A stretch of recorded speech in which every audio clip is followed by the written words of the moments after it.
लंबे समय तक संभोग में रहने के तरीके। संभोग के दौरान पुरुषों के लिए अधिक समय लेना मर्दांगी का मुख्य गुण माना जाता है। कोई भी पुरुष उम्र के साथ संभोग के विभिन्न तरीकों को प्राप्त करता है। यहाँ यह उल्लेखनीय है कि 25 वर्ष से कम आयु के पुरुष आमतौर पर लंबे समय तक सेक्स नहीं करते हैं, हालांकि वे बहुत कम समय में फिर से उत्साहित, गर्म हो सकते हैं। जैसे जैसे उम्र 25 के बाद बढ़ती है, पुरुषों को संभोग करने में अधिक समय लगता है, लेकिन बढ़ती उम्र के साथ फिर से जागने का अंतराल भी बढ़ जाता है। इसके अलावा एक महिला या पुरुष के साथ बार बार संभोग करने से संभोग के लिए अधिक समय और संभोग में अधिक संतुष्टि मिल सकती है, क्योंकि नियमित बैठक में वे एक दूसरे के शरीर और पसंद, नापसंद, पसंदीदा आसन, खुशी देने और लेने के तरीके आदि के बारे में अच्छी तरह से जानते हैं।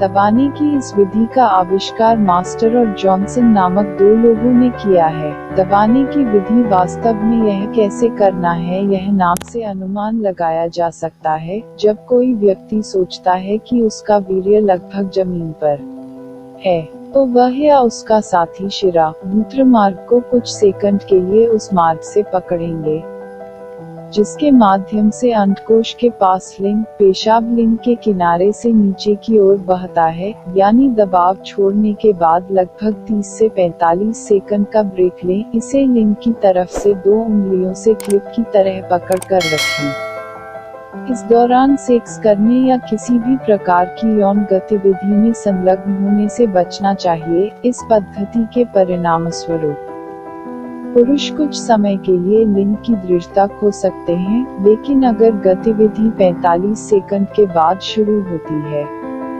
तो लिंग अपनी पिछली दृढ़ता को फिर से हासिल कर लेगा। निचोड़ विधि आप एक मैच में जितनी बार चाहें उतनी बार कर सकते हैं। याद रखें कि सभी तरीकों की प्रभावशीलता अभ्यास पर निर्भर करती है, इसलिए पहली बार परिणाम प्राप्त करने के बारे में सोचना निरर्थक होगा। विधि 2, संकुचन की इस पद्धति के बारे में बात करने से पहले अधिक विचार की आवश्यकता है। पेशाब करते समय पूर्ण निर्वहन के लिए अंडकोश के नीचे से गुदा तक के क्षेत्र को निचले पेट के साथ फिर से दबाना पड़ता है। यहाँ वर्णित संपीड़न या टेंसिंग विधि बहुत समान है, लेकिन फर्क यह है कि आपको यहाँ खिचड़ी ही लगानी है, दबाव नहीं। अब मुख्य विवरण। जब आप मानते हैं कि संभोग के दौरान वीर्य उतरने वाला है, तो अपनी सभी यौन गतिविधियों को रोक दें और अंडकोश के नीचे से गुदा तक कुछ सेकंड के लिए क्षेत्र को बड़ी ताकत से खींचें, फिर प्रस्थान करें। कुछ सेकंड के लिए फिर से गूंद लें। जब आप इस तरह 2/1 बार करने के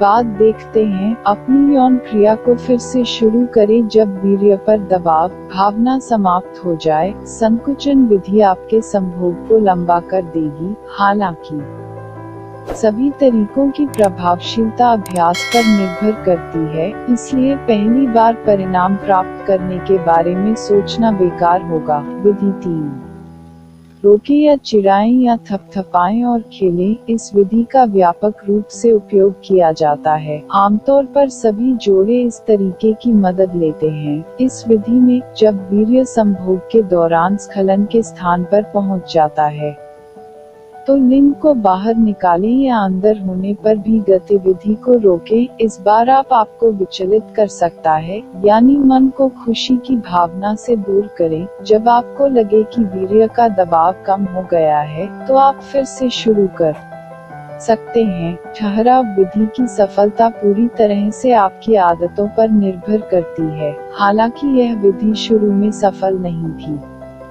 जाओ फिर से करो। ठहराव विधि की सफलता पूरी तरह से आपकी आदतों पर निर्भर करती है। हालांकि यह विधि पहले सफल नहीं थी, लेकिन जो लोग नियमित रूप से यौन क्रिया में संलग्न हैं, वे इस विधि के लाभों को जानते हैं। उपरोक्त सभी तरीकों का उद्देश्य आपके साथी को संतुष्ट करना है। बहुत से लोग सोचते हैं कि यदि महिलाएं इन चालों का अनुमान लगाती हैं या जानती हैं, तो वे मर्दानगी के बारे में सवाल उठाएंगी। विचार पूरी तरह से गलत है। आप अपनी पत्नी को तरीके बताएं, आप देखेंगे कि वह आपकी मदद कर रहा है, क्योंकि वह जानता है कि अधिक समय लेने का मतलब है उसे फायदा पहुंचाना। यदि आपके पास इस प्रकार का वीडियो है, फिर लाइक और कमेंट करना न भूलें, और अगर आप हमारे चैनल पर नए हैं, तो हमारे चैनल पर जाएं, पसंद आने पर सब्सक्राइब करना न भूलें। आज अब तक अच्छी तरह से रहें, स्वस्थ रहें, और अंत में देखने के लिए धन्यवाद।